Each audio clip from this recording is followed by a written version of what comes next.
Alam mo, Abu is very good for the drunker men.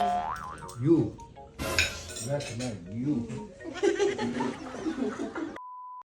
For today's video na naman tayo mga kamoma. At syempre nakasama ni Moma si Mingkoy. Pagising ko yan, si Mingkoy na kagad sumalubong sa akin. At eto naman si stepfather. Ay nako, nag-prepare siya sa amin ng native chicken. Kaya nagsorry na rin ako dito sa manok mga kamoma. And syempre sumalubong kaagad sa umaga ni Moma si Mikay, si Kikay. At kung naalala nyo si Dongdong mga kamoma. So ayan, malaki na si Dongdong. Siya yung tuta na binigay sa akin nung Christmas Day. Magkakulay nga si Dongdong at saka si Mikay mga kamoma. So ngayon, ilalabas ko si Dongdong. Ito kasi si Dongdong mga kamoma, lagi siyang sumasabay kay stepfather. So sa ibang bahay kasi sila natutulog at hindi sila dito sa bahay ni Moma. Dahil meron kasing binabantayan na bahay ang stepfather ko mga kamoma. Pero kapag ka daytime, nandito siya sa bahay namin. Kaya sinasama niya si Dongdong. At eto na nga po yung time na ilalakad namin si Mikay at saka sila ni Kikay mga kamoma. Grabe jud ka-hyper ni Kikay. Sobrang lakas talaga ni Kikay mga kamoma. Very energetic. Kaya ito hindi ko to pwedeng pakawalan kasi nga sabi nila naghahabol daw kasi ito ng ibang aso pati ang mga manok at saka pato. Then eto naman si Mikay mga kamoma ay napaka very good na aso at saka napakabait niya talaga.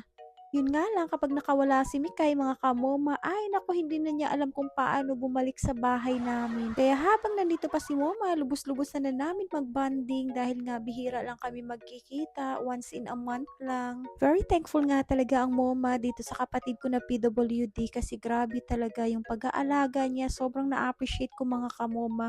At hindi niya nga sila pinabayaan lalo na itong si Mikay. Ang nasa isip ko kasi mga kamoma, kapag hindi niya naalagaan ng maayos si Mikay ay talagang kukunin at babawiin ko, wala akong ibang choice. Pero nakita niyo naman kung gaano kalusog si Mikay at sobrang healthy din niya mga kamoma. So tapos na nga kami sa aming paglalaro mga kamoma. Then itong pamangkin ko, Diyos Mayo, Marimar, hadlok man kini si iyang kita. Ay, mura nakakita og aswang in town. Buti pa tong mga aso ni Moma, naalala pa nila si Moma, excited sila. Samantala itong pamangkin ko kapag nakita niya ang Moma, ay nako, diretso tago. Tingnan niyo oh. Ano ba talaga tingin niya dito sa Moma tita niya? Mura bag aswang in tawon ni iyahang tita Moma in tawon o gisiradaan man hinuon ng Moma. Kaya halos hindi ko talaga mahawakan yung pamangkin ko na yan mga kamoma. Unlike dun sa atin niya, nahawakan ko. Kasi nga magkasama kami nung pinanganak siya, yan, matagal kami nagkita. Then sakto nga po mga kamoma, nagprepare si stepfather nitong laing mga kamoma with piniritong tilapia. Sakto yun din taon ni sa mga naay hangover, no? Plus, nagprepare din si stepfather nitong native na manok mga kamoma. Kay dugay-dugay na pod baya tawa kainom og hard. At hindi nga syempre kompleto ang breakfast ni Moma kung walang kasamang kape din. O, tanawa kung unsa gid kanindot ni ilahang termos mga kamoma, oh. Grabe, may selopin pa, murag karaan na gyud kini sa unang panahon ba. Mukhang mamahalin yata itong termos ng mama ko, tingnan niyo oh. Kung saan siya kagwapo.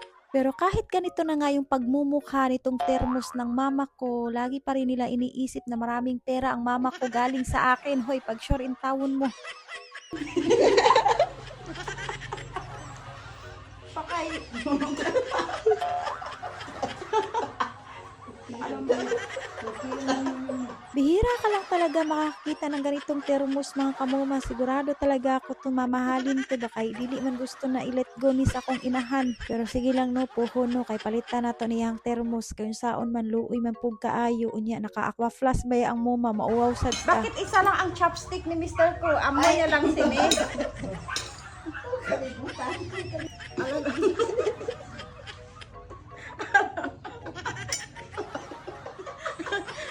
Grabe pud ka joker ni sa kong inahan. Unsaon man in tawon ni apa ning isa lang kabuok na chopsticks in tawon.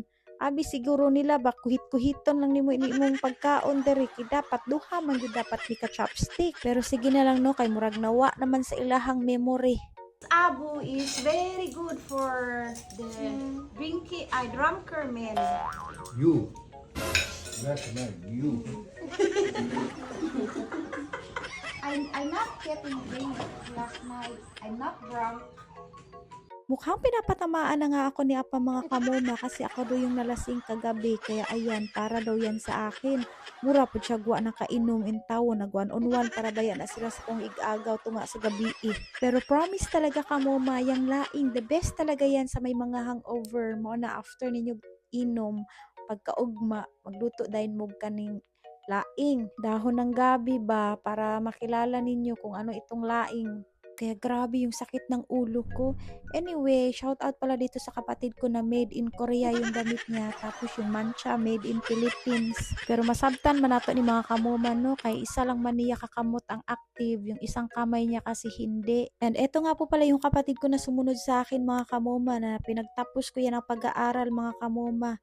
Pero ang ending, mas gusto niya magbantay ng bata kaysa magturo ng bata sa eskwelahan. O mao na ron, pati yung tutoy kay musipyat na hinuon kay mao naman gyud ang ilahang medalya. Kani gyud akong pagumangkon nganong hadlok man gyud ni intawon siya sa mga taga city oy pero sa mga taga bukid kay wa man.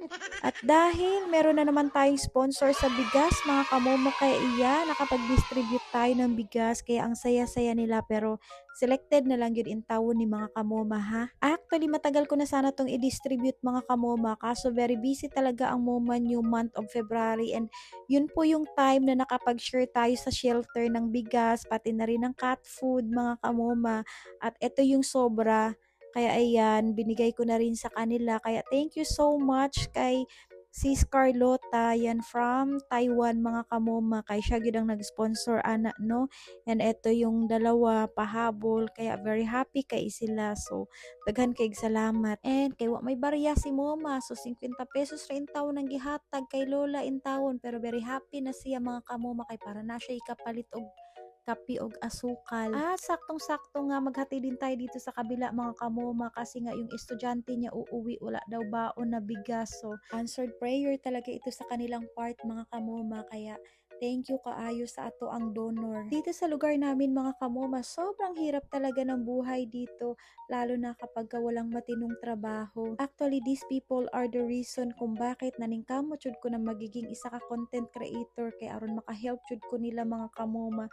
At syempre, gusto ko na rin sana mapaayos itong bahay namin kasi sobrang tagal na talaga mga kamoma. At syempre, sinusuportahan ko din itong kapatid ko na PWD at saka yung family ko. You know ba ya na breadwinner ang inyuhang moma. Minsan may time talaga hindi mo maiwasan na madedepress ka. Pero kapag ka iniisip ko kasi itong family ko mga kamoma is paano na lang kapag ka wala ako? Paano na lang kapag ka madedepress ako? 'Di ba? Dahil hindi ko talaga sila kayang pabayaan mga kamoma. Kaya mao jud ni intawon ang reason ko nganong naningkamot jud intawon ang inyuhang moma. Pero okay lang no, time will come, magiging okay din ang lahat. Maaabot din natin yung mga pangarap natin basta wag lang tayong susuko mga kamoma no. Continuous na good gihapon no. O eto si Mingkoy, ito yung nagpapaligaya dito sa loob ng bahay. At ayan na, luto na nga yung tinolang manok na niluto ni stepfather mga kamoma. At tingnan nyo si Doggy, gumagaling na nga yung mga balahibo niya. At syempre sila Dongdong, may iwan na naman sila ni Moma. Pero babalik din naman ulit si Momay, wala naman ibang pupuntahan ang Moma, kundi dito lang din naman sa bukid. At bigla ko nga po pala nakita si Pra, yung aso ng kapatid ko mga kamoma, sumama kasi siya dun sa nag-aalaga sa baby ng kapatid ko. Then ayan, uuwi na nga kami ng Jensan. So maraming salamat sa suporta.